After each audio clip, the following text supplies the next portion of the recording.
এই হোক আজকের আমাদের আহ্বান। ধন্যবাদ সবাইকে। এতক্ষণ যারা আমাদের শিক্ষকবৃন্দ এবং শিক্ষার্থীরা সবাইকে মর্নিং বেল দিয়ে আবারও ধর্ষকের সর্বোচ্চ শাস্তি মৃত্যুদণ্ডের বিধান করে। ইতিমধ্যে ধর্ষক গ্রেপ্তার হয়েছে। আমরা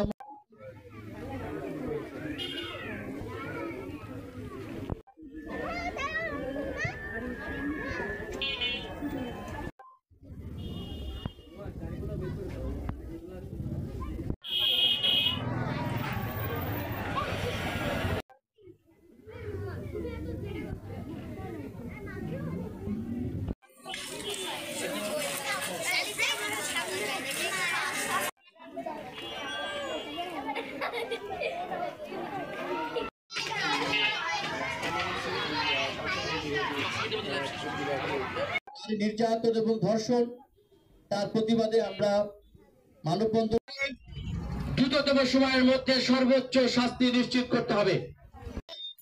আমরা দেশব্যাপী এই নারী নির্যাতন ধর্ষণের প্রতিবাদে আমরা বজ্র কণ্ঠে প্রতিবাদ জানাই।